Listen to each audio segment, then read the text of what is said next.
भगवती सूत्र उदायन राजा नदिका। उदायन राजा द्रव्य और भाव से, निश्चय और व्यवहार से 363 मत, उसमें से एक भी मत, एक भी मान्यता जहां तक जीव में रहे तहां तक जीव कभी भी भ्रांति से मुक्त नहीं होता। और जो भ्रांति है तहां तक जीवन में आत्मा की क्रांति कभी होना संभवित नहीं। बाहर के क्षेत्र में तो बहुत बहुत क्रांति देखने में आती है। समय समय पर लोग बहुत क्रांति करने के लिए भी तैयार होते हैं। वो प्रवाह में भी लोग बहुत बहुत चलते हैं। जगत एक प्रवाह है,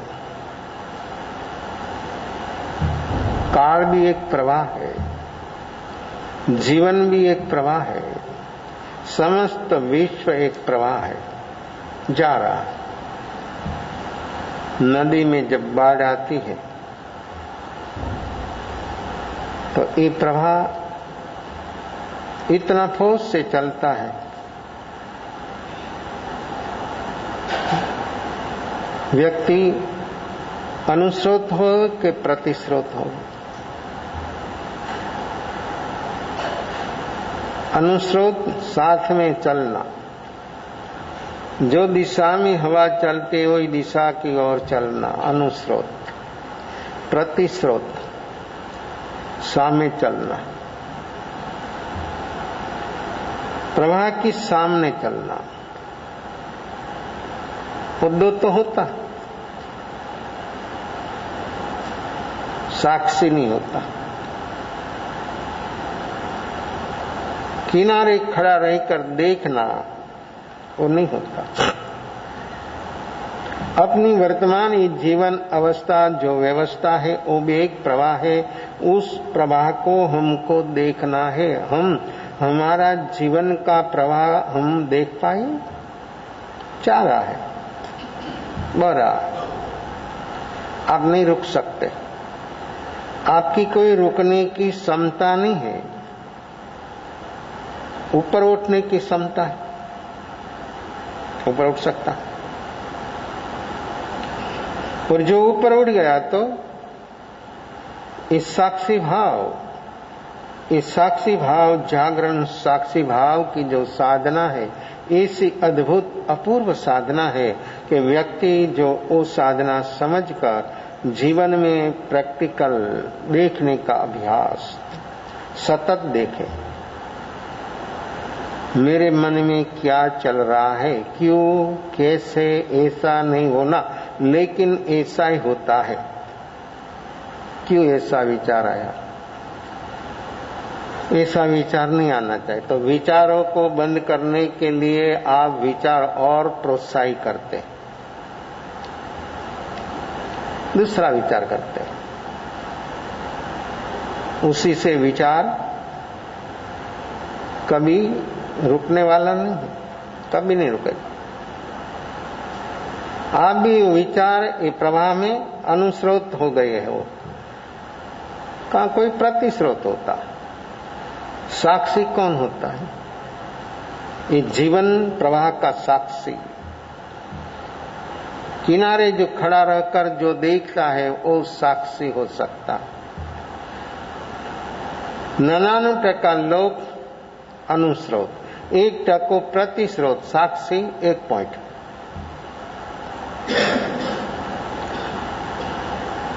अनंत अनंत जीवो ये प्रवाह में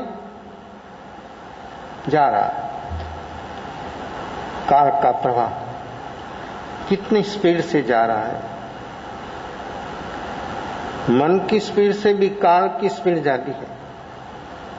बाहर का समय की नहीं, जो व्यवहार समय, सूर्य उदय अस्त जो आप घड़ी लगाते हैं वो तो सिर्फ आपकी अनुकूलता समय के लिए आप घड़ी बांधते हैं, लेकिन समय में कोई रहते नहीं।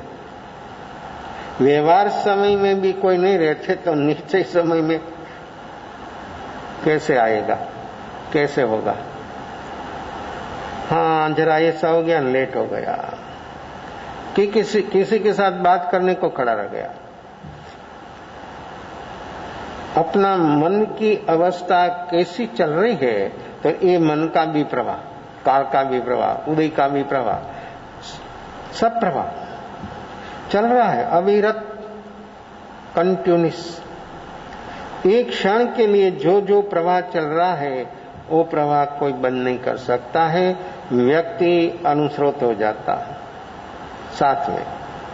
इसको बोलते लोक और ओक संज्ञा। लोक संज्ञा से ज्यादा जीता, प्रवाह जा रहा है तो जा रहा है। ये प्रवाह में जहां तक व्यक्ति रहेगा, प्रवाह के साथ तालमेल रखेगा, तहां तक व्यक्ति कभी भी स्वयं की वर्तमान अवस्था मेरी क्या चल रही है उसको मालूम नहीं होगा। प्रवाह में तो बहुत आता, जब बाढ़ आती है तो आपने देखा हो तो नदी छोटी होके बड़ी, जब बाढ़ आती है तो कितना सब उसमें आता है, कितना कचरा, कोई गांव, कोई झोपड़ा जो उसमें खिंच गया, आ गया, तो उसमें माल सामान कितना उसी से। लेकिन नदी की विशेषता आपने देखी है, समुद्र, पानी, हर पानी, जहां जहां पानी होता है वहां पर पानी कचरा भेगा नहीं रखता, कचरा पानी फेंक देता है। कहाँ कचरा नीचे बैठ जाता, कहाँ फेंक देते, घन कचरा नीचे बैठ जाता, थूल कचरा बाहर फेंक देते। पानी की विशेषता, जो बाढ़ में आता है वो सब बाहर फेंक देते, थोड़ा चलता आगे फिर फेंक देते। कोई पशु प्राणी मनुष्य जो हो उसमें खींचा, उसको भी बाहर निकाल देते। कैसा है? अपने अनुस्रोत होना है, प्रतिस्रोत होना है कि साक्षी होना है? नदी का नहीं, ये जीवन का। जब इसी बाढ़ आती है तो कोई चाय साथ तिरने वाला हो तो भी उसको खींच जाता। ऐसे अपने जीवन में भी बाढ़ चल रही है, अपने वर्तमान जीवन में। ये उदय की बात है। कैसा है? तो उदय, ये कर्म क्या है? कचरा। जो जीव उसका साक्षी हो गया तो ये कर्म रूप कचरा, उदय रूप अवस्था बाहर निकाल देंगे और खुद पानी जैसा निर्मल पवित्र रह जाएगा। आत्मा निर्मल है, पवित्र है। लेकिन वो तो जब कचरा, घन कचरा नीचे बैठ जाता, थूल कचरा बाहर फेंक देते, तो पानी निर्मल हो जाता, एकदम पानी।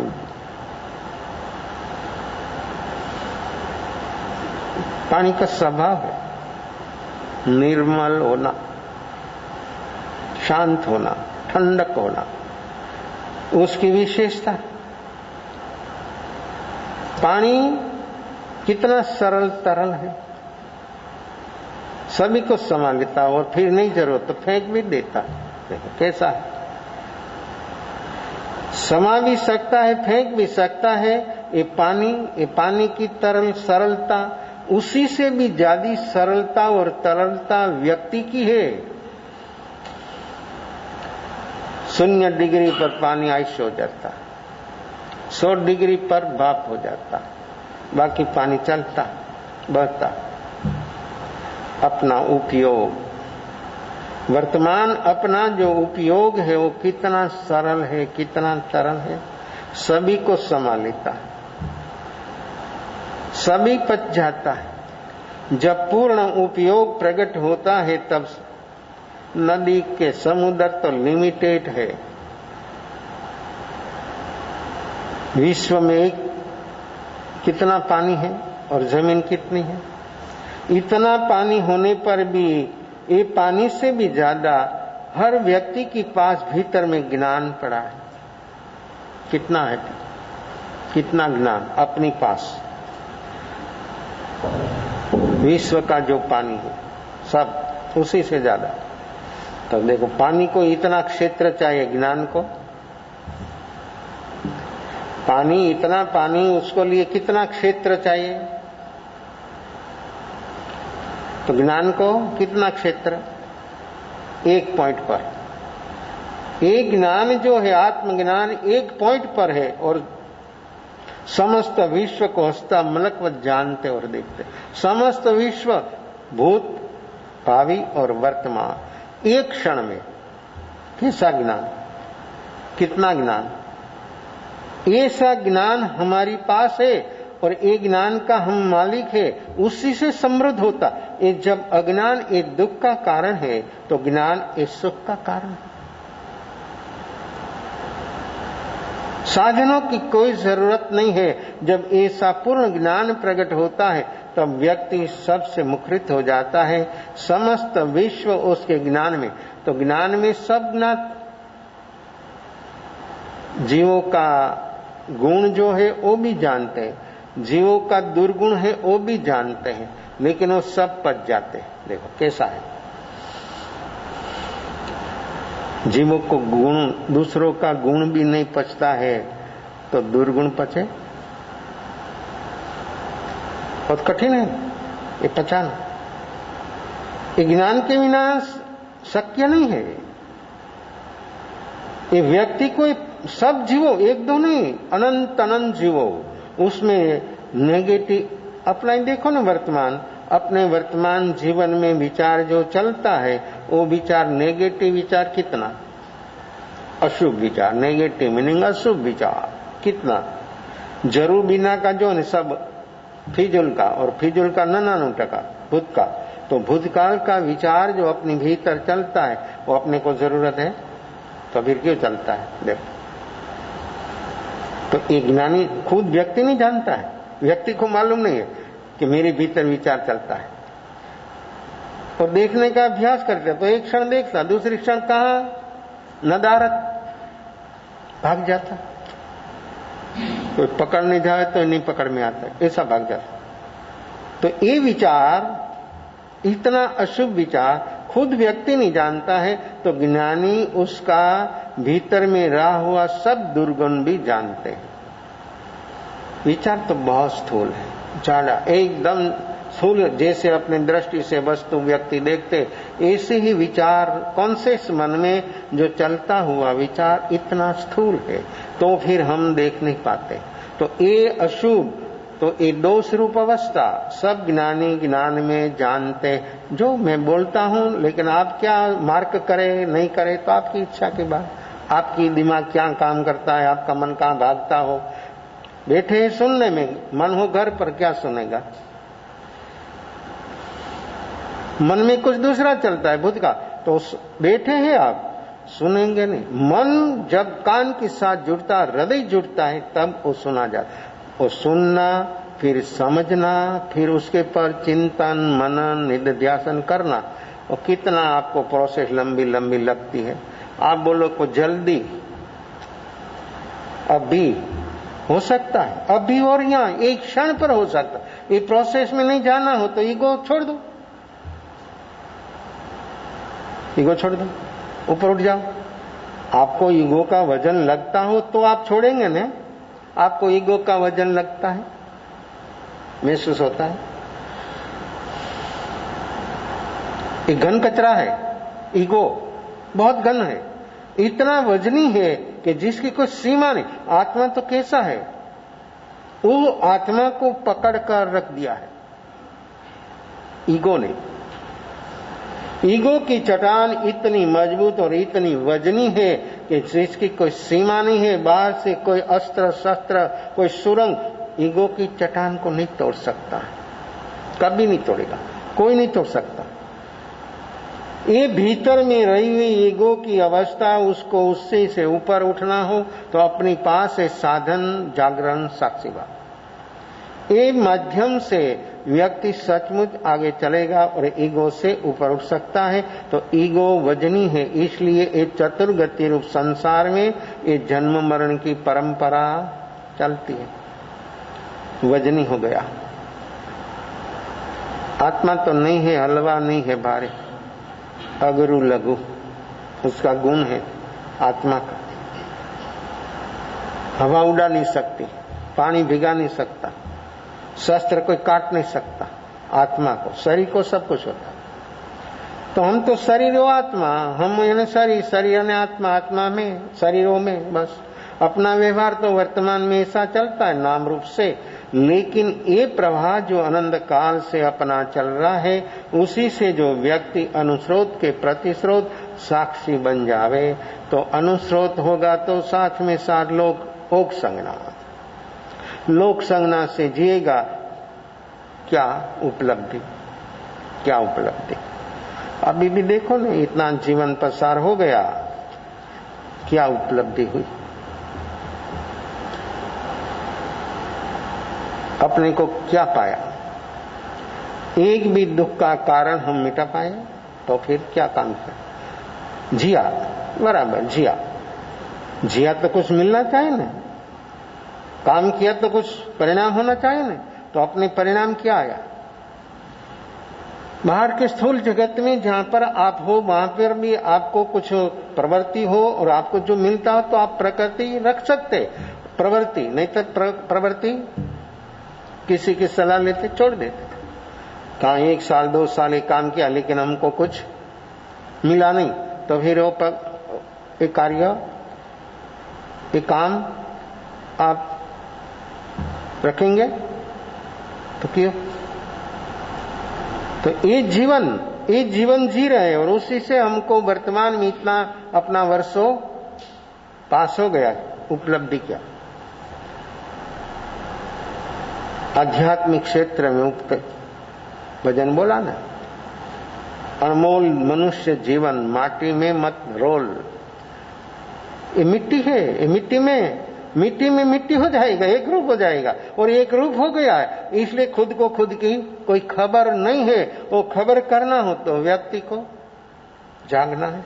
वो जागेगा तो मालूम होगा कि मेरी वर्तमान अवस्था कैसी चल रही है। तो ये उदय भाव चल रहा है, ये उदय भाव से जो व्यक्ति ऊपर उठेगा तो क्षयोपशम उपशम क्षय, ये भाव पुरुषार्थ रूप है। और तो परम परिणामिक अवस्था अपनी जो है आत्मा की अवस्था, वो उनको अनुभव में वर्तमान में, लेकिन अनुस्रोत प्रतिस्रोत में कुछ मिलना संभवित नहीं। परेशानी 100%। अनुस्रोत भी बनेंगे तो भी परेशानी, प्रतिस्रोत बनेगा तो भी परेशानी। ये उदय के प्रवाह के सामने चलना, उदय के प्रवाह के साथ चलना, वो सबके लिए कठिन से कठिन है। वो कठिन काम मंजूर है, लेकिन किनारे खड़ा रहकर देखना वो उसको मंजूर नहीं है। और जो साक्षी होगा तो नदी नहीं संसार समुद्र पार हो जाएगा। ये संसार समुद्र है, बहुत बड़ा विषम है। वो तो बाहर में तैरा जाता है और बहुत साधन भी है। यहाँ तो सिर्फ साधन है जागरण साक्षी भाव। ये संसार समुद्र को अपने जो तैरना हो तो ये जागरण साक्षी भाव से व्यक्ति बाहर आ सकता, बाहर आ जाएगा, समर्पित हो जाएगा। जो व्यक्ति समर्पित हो गया वो तैर जाता। पानी डुबाता नहीं है, पानी का स्वभाव डुबाने का है ही नहीं। व्यक्ति डूब जाता है भय से। जिसको तैरता नहीं आता है वो भय लगता है तो व्यक्ति हाथ पैर हिलाता, तो हाथ पैर हिलाना उसका उल्टा होता है। तो वो मानता है कि मैं बाहर आ जाऊंगा, बाहर निकल जाऊंगा, लेकिन उसका हाथ पैर ऐसा हिलता है तो व्यक्ति का मुंह खुल जाता है। तो देखो पानी कितना सरल तरल है, तो भी पानी में हवा और प्रकाश का प्रवेश नहीं है। हवा में, पानी में हवा और प्रकाश पास नहीं होता है। कैसा है, कितना सरल तरल है पानी। इसलिए व्यक्ति जब डूबने लगता है मुंह खुल जाता है। देखो तो मुंह में पानी चला जाता है, पानी भर गया फिर, लेकिन व्यक्ति को कुछ नहीं करना, हाथ पैर नहीं हिलाना, सिर्फ पानी को समर्पित हो जाना, तो व्यक्ति तीर्था है। ऐसा समर्पित व्यक्ति जब होगा तभी उसका कल्याण होगा। और समर्पित नहीं होने में व्यक्ति के बीच में आता है क्या तत्व। कोई भी जगह पर जाओ ना, कोई भी अनुष्ठान लो ना, कोई भी अनुष्ठान पकड़ो, कोई भी क्षेत्र पकड़ो, तो फिर बीच में आएगा ईगो। ईगो से जो व्यक्ति ऊपर उठेगा तो ऊपर उठ गया, तिर गया, पार पहुंच गया। उसको पार पहुंचने के लिए जहां खड़ा है वहां किनारा, किसको, जहां खड़ा है वहां पर किनारा। इस संसार समुद्र है, उसमें जहां व्यक्ति खड़ा है वहां पर उसका किनारा आ जाएगा। लेकिन व्यक्ति जब ईगो से ऊपर उठेगा तभी, ईगो जो होगा तो किनारा मिलेगा नहीं और व्यक्ति सचमुच डूब जाएगा। ये वजनी हो, वजनी वस्तु डूब जाती है, हलवी चीज तिर जाती है। ये नियम है बिना बनाया। तो अपने भीतर में जो हम पकड़ रखते हैं, ये पकड़ने से व्यक्ति के जीवन में ऐसी ऐसी अवस्थाएं होती है। तो हम ईगो के हिसाब से, मान्यताओं के हिसाब से, 363 मत के हिसाब से किसी न किसी प्रकार से हम कुछ पकड़ लिया, मानता है कि हाँ ऐसा है। लेकिन ये सारी मान्यता अनुभव के बिना, सब मान्यताओं व्यक्ति के जीवन में ऐसी चलेगी और ये मान्यता से बाहर नहीं आएगा तब तक निर्मलता, पवित्रता, स्वभाव की निर्मल पवित्रता पानी से भी ज्यादा। बारिश का पानी आता है कितना चोखा होता है, और जमीन पर आते तो जो जमीन में जहां जहां बारिश होती है और जमीन का गुण धर्म पानी में आ जाता। पानी खारा लगता है, फीका लगता है, कड़वा लगता है, तिक्त लगता है, खट्टा लगता है, ऐसा पानी हो जाता है, तेली पानी हो जाता है। गुजरात में ऐसी एरिया है जहां बारिश तो होती है लेकिन वो जमीन का पानी ऐसा है, वो पानी पीवे तो रतांध हो जाता, रात को कोई देखते नहीं। पानी टेस्ट किया लोगों ने लेबोरेटरी में, तो ये पानी में एक तत्व होने से ऐसा रहेगा, तो क्या करना, पानी बाहर से लाओ। ये जमीन में तो, जहां पर पानी तो है जमीन में, लेकिन ये पानी में एक तत्व होने से रतांध हो जाएगा, रात को कुछ देखने में नहीं आएगा और गोडा का दर्द हो जाएगा। छोटी उम्र वाला होकर बड़ी सोता वहां रस्सी रखता है, रस्सी पकड़कर खड़ा होना होता। जब सोया व्यक्ति जब उठना हो तो रस्सी ऊपर रखता है, रस्सी 2 हाथ से पकड़ता है तब बिस्तर से बैठा हो सकता है। देखो कैसा है, तो पानी ऐसा है, पानी तो एकदम निर्मल है, बिल्कुल चौख्खा। तो फिर एक कैसा आया, वो संपर्क। इस संपर्क से, जमीन का संपर्क से इसी पानी में मलिनता आ गई। लेकिन ये पानी में रही हुई मलिनता जो उसकी प्रोसेस करे तो बाहर निर्मल हो जाता है। उसमें कोई भी चीज डाली बाहर आ जाती है जो प्रयोग से, लेकिन वो प्रयोग बहुत खर्चाल हो जाता बाहर से। ऐसे अपना आत्मा तो स्वभाव से पानी से भी ज्यादा निर्मल है, लेकिन वो सब संपर्क से, किसका संपर्क, पानी को जमीन का, जीव को पुद्गल का। ये पुद्गल का संपर्क अनंत काल से जीव को है। जहां जीव जाता है कोई भी गति जाति में, वहां पर शरीर तो होता है, शरीर के बिना तो गति आगति होती नहीं। शरीर होता है तो ही होता है। तो शरीर का, ये शरीर जो है 5 शरीर है, पुद्गल है।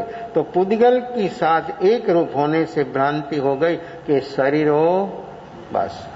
अपना व्यवहार भी अभी कैसा चलता है, हम मानते हैं, सुनते हैं, समझते, तो भी बोलते हैं ना कि शरीर हो, क्यों ऐसा आ जाता है।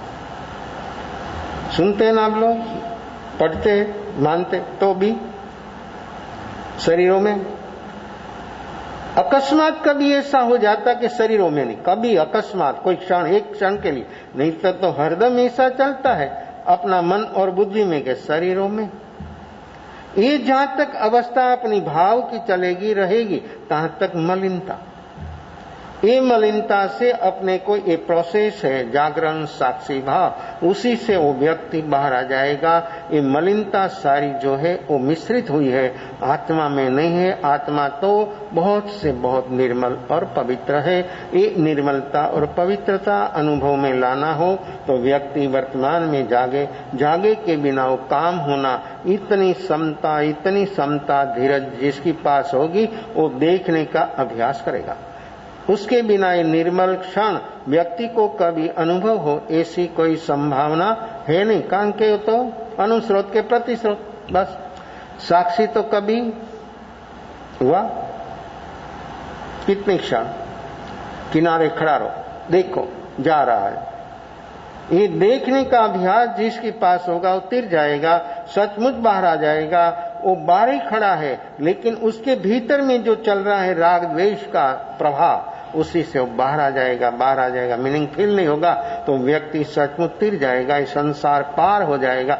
राग द्वेष का प्रभाव इतना फोर्स से भाग रहा, कोई नदी की बाढ़ इतनी फोर्स नहीं है।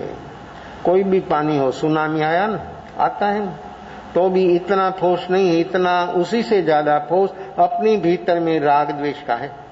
और 24 घंटा हो चल रहा है, उसी से अपने को बाहर आना है। अपनी आत्मा को अपना जैसा स्वभाव है वो उसको अनुभव करना है। तो व्यक्ति को वर्तमान में ये 363 मत उसको जाने और ज्ञेय जाने और फिर हे छूट जाएगा। छोड़ने के लिए प्रयास नहीं, ज्ञेय जानने योग्य है, वो जान लिया तो छूट जाएगा।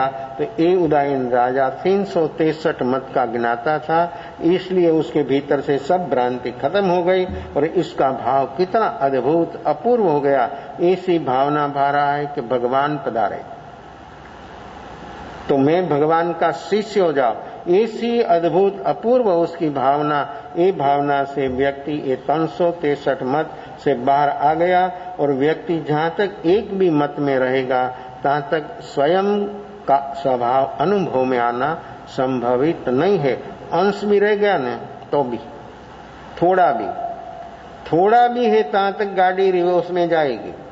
इस सब अवस्था से व्यक्ति को ऊपर उठना है और जो व्यक्ति सचमुच ऊपर उठ जाएगा तो उसका काम इतना अद्भुत हो जाएगा कि जिसकी कोई सीमा नहीं।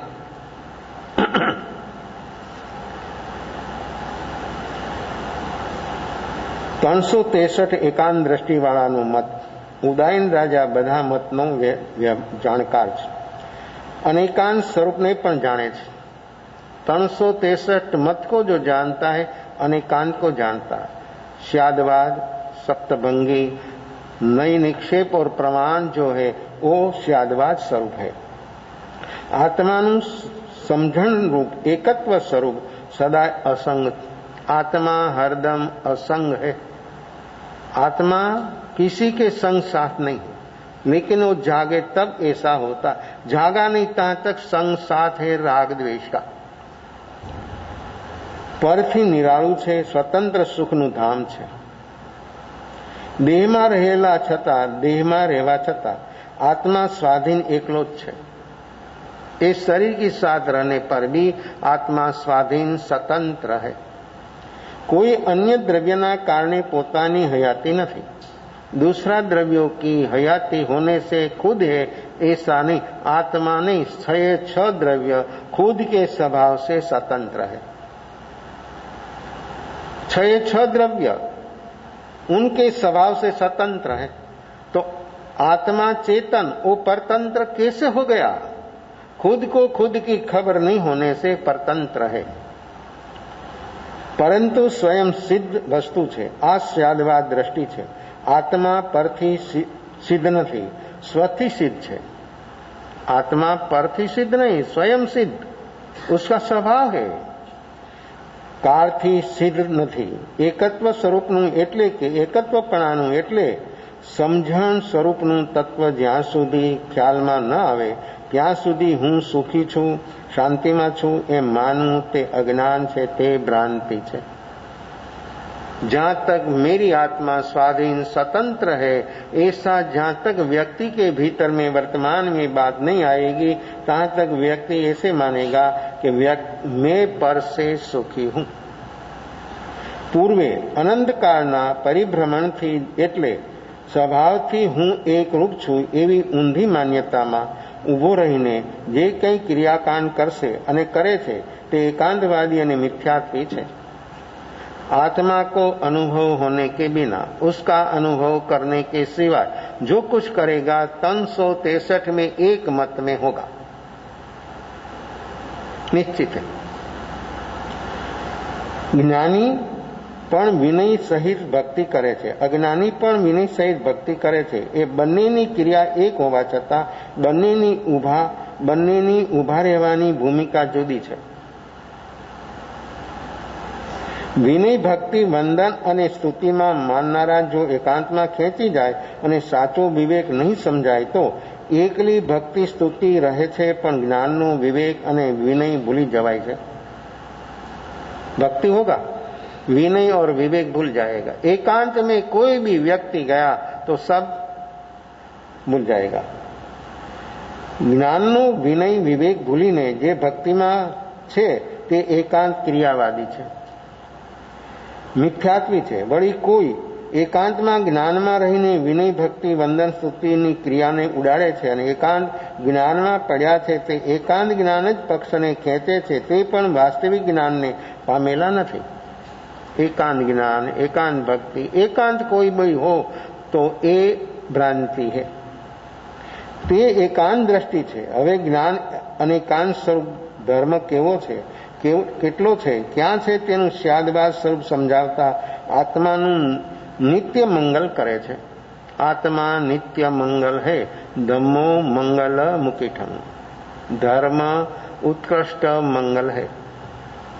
10वीं कालिक सूत्र, पहला अध्ययन, पहली गाथा। धमो मंगल मुकीठं, अहिंसा संयमो तवो, देवावितं नमं संति जस धमे श्यामणो। अद्भुत गाथा, इतनी अद्भुत है कि जो उसको व्यक्ति को रुचि ऐसी हो तो वो गाथा का चिंतन मनन निधिध्यासन तक जो व्यक्ति इतनी गहराई में जो डूब जावे तो व्यक्ति सचमुच उसका मंगल ही मंगल हो जावे, कल्याण ही कल्याण हो जावे। जगत में कोई उसका मंगल अकल्याण नहीं कर सकता। मंगलना बे अर्थ छे। मंगल एटले पवित्रता, निर्मलता, ल एटले लावे। आत्मा ने निर्मल स्वरूप में लई जाए ते ज्ञानीओ शाश्वत मंगल कहे छे। आत्मा को स्वरूप में स्थिर हो जावे वो भाव मंगल है। द्रव्य मंगल, वस्तु, लोको मंगल मानते हैं द्रव्य, बाहर की वस्तु, लेकिन वो वस्तु जो है वो वस्तु अमंगल हो सकती। हरी चीज, गुड़, हल्दी, ऐसी कपड़ा का कलर, बहुत चीजों है जो द्रव्य मंगल। द्रव्य मंगल में अमंगल हो सकता है, लेकिन भाव मंगल हो गया तो कभी भी अमंगल होता नहीं। शुभ चौगड़िए, इतना अद्भुत सब मूर्त निकाल कर काम किया, लेकिन व्यक्ति की वर्तमान में भीतर में मंगल, स्वरूप का मंगल, आत्मा का मंगल तक जो व्यक्ति नहीं पहुंचा तो बाहर का मंगल, आत्मा का मंगल तक नहीं पहुंच सकता। और भीतर का जो मंगल हो गया तो बाहर का मंगल उसमें सहयोगी हो जाता है। ज्ञानीओ शाश्वत मंगल कहे छे। वળી मंगलનો अर्थ समझावे छे। मम एटले मेल, गर्व एटले पापरूप उपाधिओनी गाળી नाखे, आत्माना स्वरूपने लावे તેને મંગલ કહેવાય છે। मम એટલે मंगल, गल એટલે गली जવું, पापનું गली जવું, पाप से मुक्त हो जाना। तो 18 पापस्थानक है, लेकिन 18 पापस्थानक में सबसे बड़ा पाप तो है मिथ्यात्व। सबसे बड़ा पाप ये मिथ्यात्व के बेज पर दूसरा पाप खड़ा है। मिथ्यात्व का पाप गया तो दूसरा सब पाप चला जाएगा, और दूसरा पाप दूर करने का प्रयास करेगा, दूर नहीं होगा।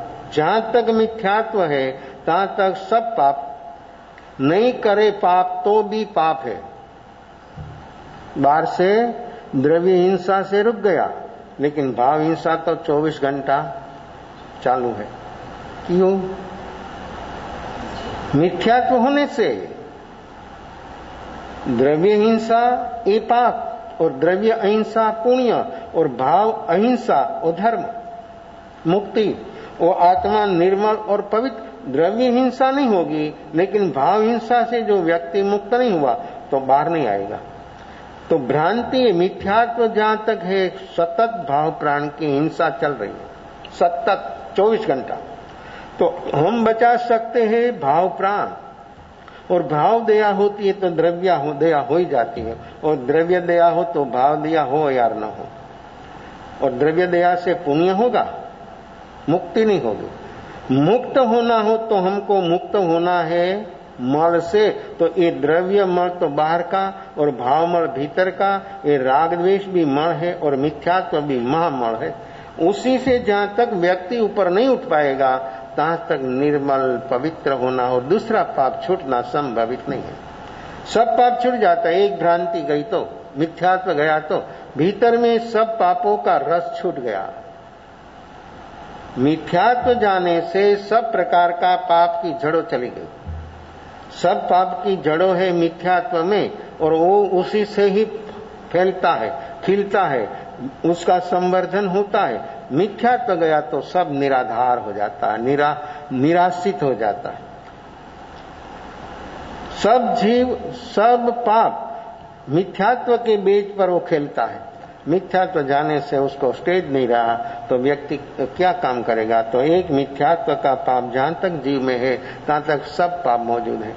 द्रव्य से बोलता कि हाँ हमने ये किया, मानता है, लेकिन पहुंचता कुछ नहीं।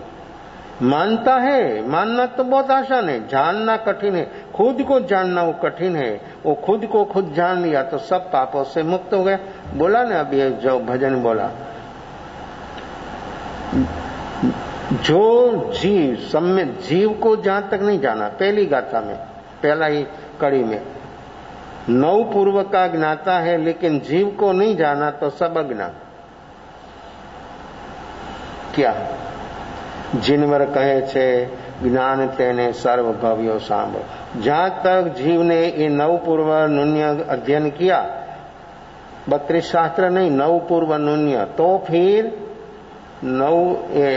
32 आगम है ना, तो एक बूंद है, एक बूंद, एक पूर्वक का इतना ज्ञान है और इतनी विशालता है, जिसकी ऐसा 9 पूर्व नुन्य पड़ा तो फिर जीव को नहीं जाना तो सब अज्ञान।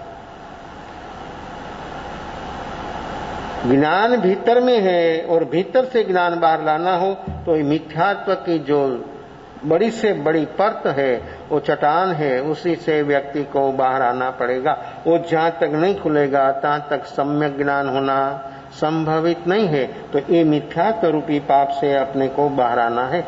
ये मल है, ये दोष है, ये पाप है, ये संसार वृद्धि है, ये संसार का बेज है, उसी से अपने को बाहर आना है। गल એટલે પાપ રૂપ બાંધીને ગાળી નાખે અને આત્માના સ્વરૂપને લાવે તેને મંગળ કહેવાય છે। આવા નિત્ય મંગળને માટે અમારી રુચિ, વિનય, સન્માન, બહુમાન તે બધા ક્યાં તત્વ વિશે જાય છે? જગત એટલે સંસારી લોકો, તેમાં ક્રિયાવાદી અનેક દ્રષ્ટિવાળા જળનો વિનય, ભક્તિ અને રુચિ કેવી રીતે કરે છે તે તમારામાં આવો ભાવ હોય તો કાઢી नाखजो।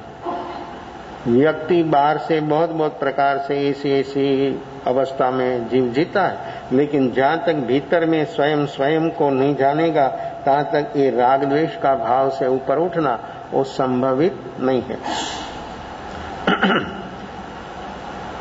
તમારામાં આવા ભાવ હોય તો કાઢી નાખજો, જેને રાગ દ્વેષ, પુણ્ય પાપ, નિંદા, સ્તુતિ, શ્લાઘા આદિનો આદર કર્યો, કંઈક કરું છું તો આપણી પ્રશંસા થશે, નહીં કરીએ તો નિંદા થશે, તેને જળની જ रुचि करी છે। जो कुछ करेंगे तो अपनी स्तुति भक्ति करेगा, नहीं करेगा तो लोग, ये लोक प्रवाह, ये लोक संज्ञा, ये लोक संज्ञा से लोग जीते हैं। जो जो परिवार जो जो संप्रदाय में जहां जहां है उसकी जो पद्धति, जो मान्यता, जो अनुष्ठानों है उसमें ही लोग आगे चल रहा है। लेकिन वो मानता है कि मैं आगे चल रहा हूं, लेकिन गाड़ी चल रही है रिवर्स में। ऐसी मान्यता जीवों में जहां तक रहेगी तहां तक ये सब क्रिया जो चल रही है वो जड़ की है, चेतन की नहीं। चेतन की तो तभी होगी जब सम्यक दर्शन होगा, तभी तब एक काम सब इतना इजी हो जाएगा। जितना अपने को कठिन लगता है, कठिन बनाया है नहीं कठिन। हमारी मान्यताओं से हमारा स्वभाव सम्यक दर्शन हमको कठिन लगता है नहीं। मान्यता से छोड़ना, उसमें क्या तकलीफ। वस्तु आपकी जहां होता जैसी हो वैसे रहेगी, उसमें कोई तकलीफ नहीं। मान्यता से आना है बात। तो मान्यता छोड़ने में आपको तकलीफ क्या, किस प्रकार की बीमारी आती है? सारी बीमारी मिट जाती है, सारी बीमारी मिट जाती है।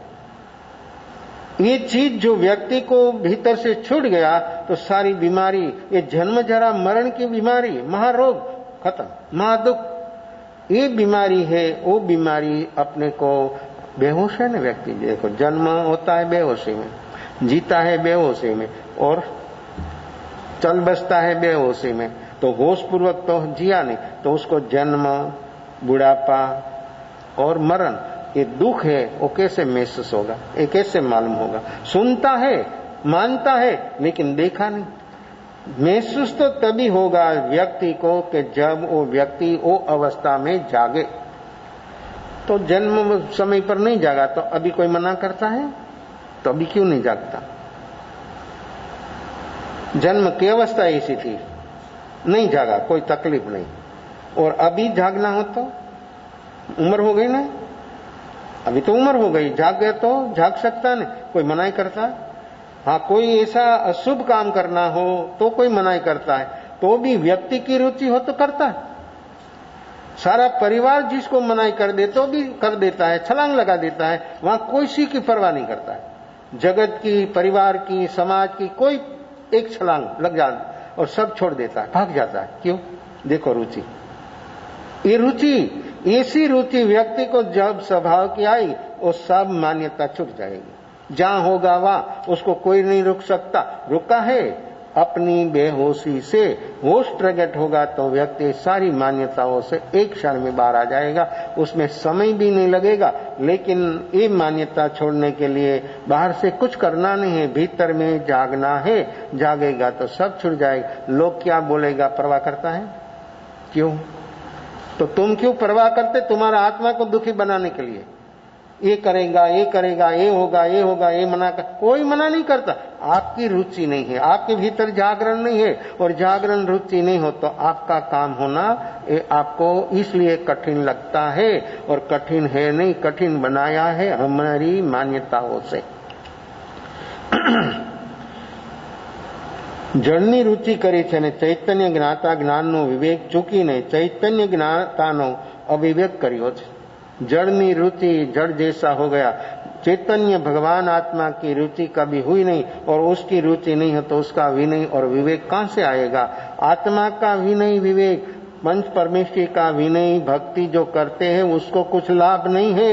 हमको जो करे पंच परमेश्वरी की ओर स्तुति, भक्ति, स्तवन, अर्चन जो करेगा वो लाभ करने वाला को है, उसको कुछ लेना नहीं देना। वो तो माध्यम है, वो माध्यम है अपने को आगे बढ़ाने के लिए। तो हम जो वो माध्यम पकड़कर ऐसा चैतन्य का महिमा लाकर कि ये चेतन, ये अर्यन, ये शील कैसा है, ये परमात्मा, जीवंत परमात्मा अर्यंत कैसा है, मेरी आत्मा भी उनके जैसी है, उनके जैसा ही गुण मेरे भीतर है, उसके साथ आप कंपेयर करो।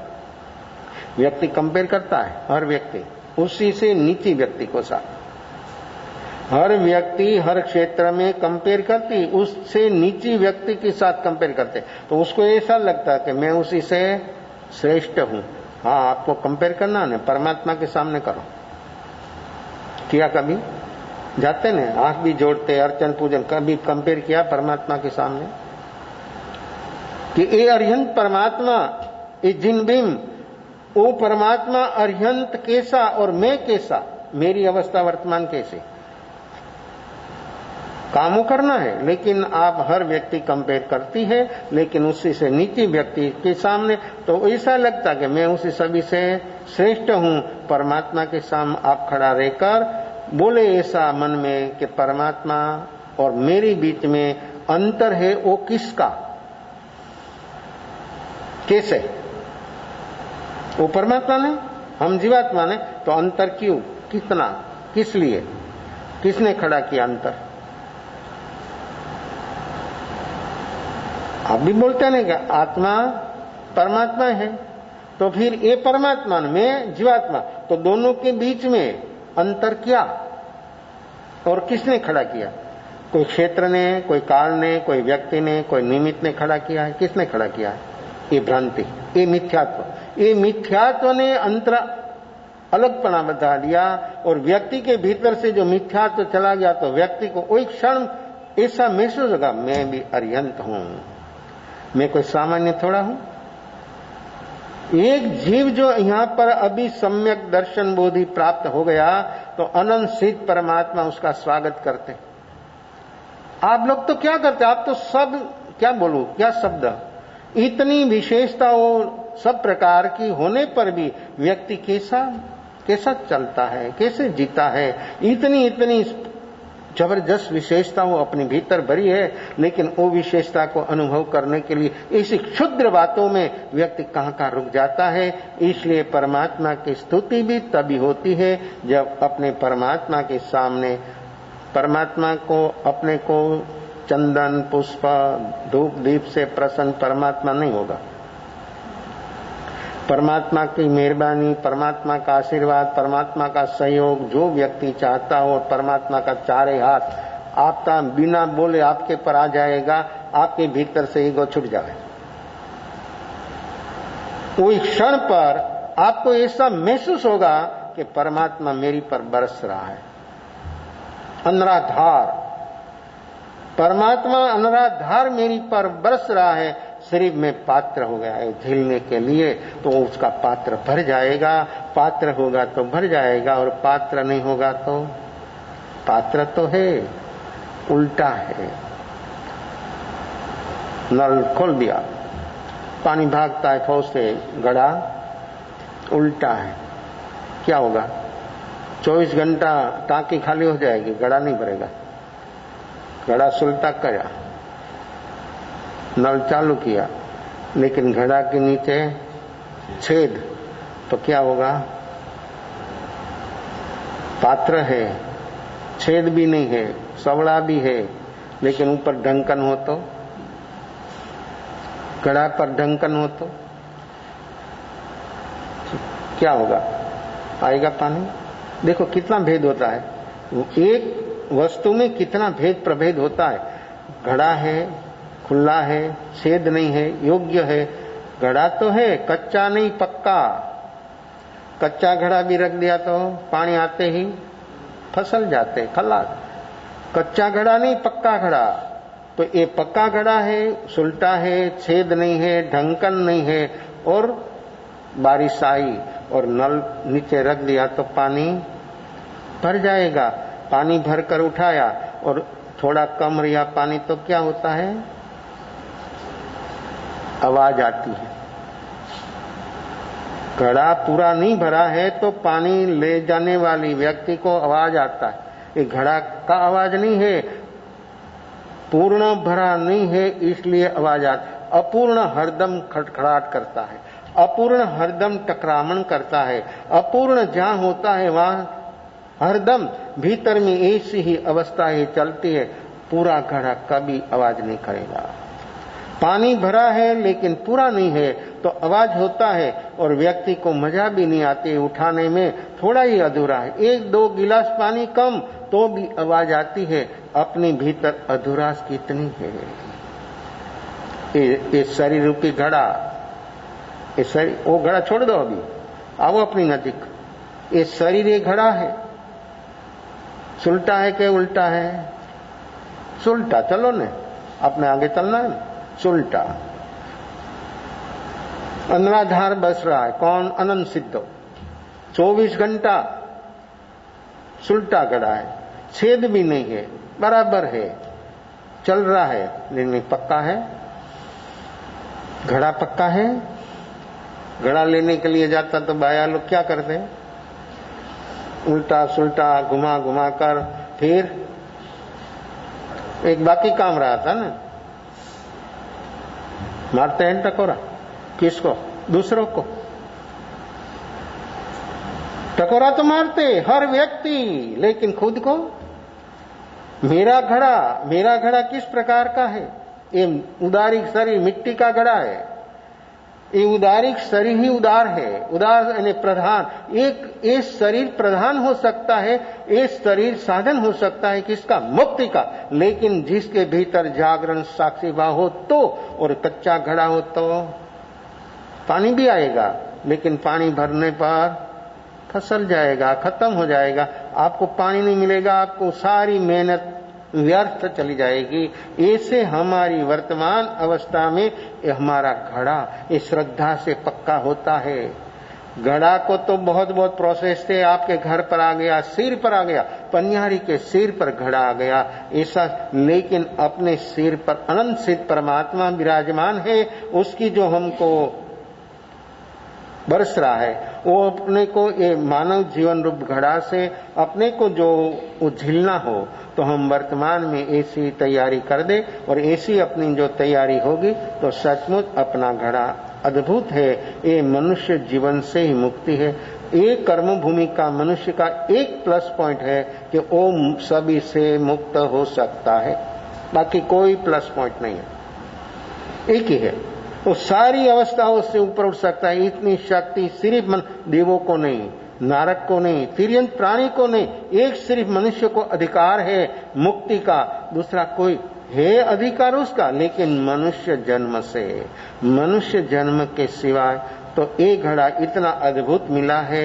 एक घड़ा की विशेषता आप समझे, पानी बिना का घड़ा की कोई विशेषता, पानी भरा हो तो घड़ा की विशेषता है। तो ये अपने भीतर ज्ञान रूपी पानी भरा है, वो अपने को पीना है, और एक ज्ञान रूपी अमृत जो व्यक्ति पिएगा तो सचमुच आत्मा कैसा है उसको मालूम हो जाएगा।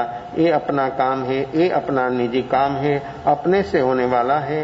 वर्तमान में हमको देखना है, वर्तमान को जागना है। वर्तमान जागरण साक्षी भाव जिसके भीतर प्रकट हो गया, वो आत्मा सचमुच उसका घड़ा इतना अद्भुत हो जाएगा, और ये इतना निर्मल और पवित्र भी हो जाएगा कि व्यक्ति उसका एक एक क्षण जीवन में अद्भुत और अपूर्व बनेगी। एक काम अपने से होगा और वर्तमान जागे उसी से होगा, बाकी कुछ होना संभवित नहीं। जागरण साक्षी भाव इस क्वालिटी का अपने भीतर प्रकट हो, ऐसी शुभ मंगल भावना विशेष भाव भेद अवसर पर।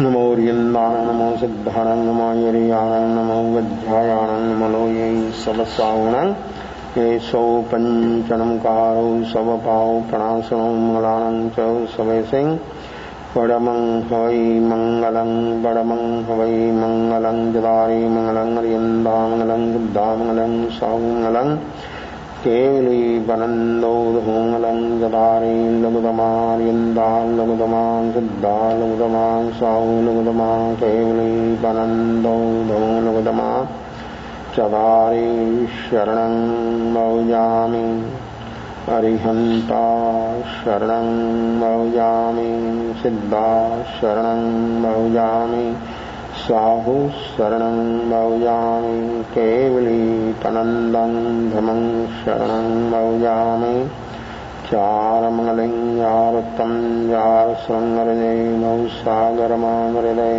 सकलकर्मणो अणयन् मोक्षदां सुखलयनंद भावदरी जय गुणगाय देवदरीं गयाय संसारमाय शरणाजा अवर शरण नहीं को जय नरनारी आदरे अक्षय अविचल बल हो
सत्कारे सम्माने कल्याण मंगलम देव्य चेयन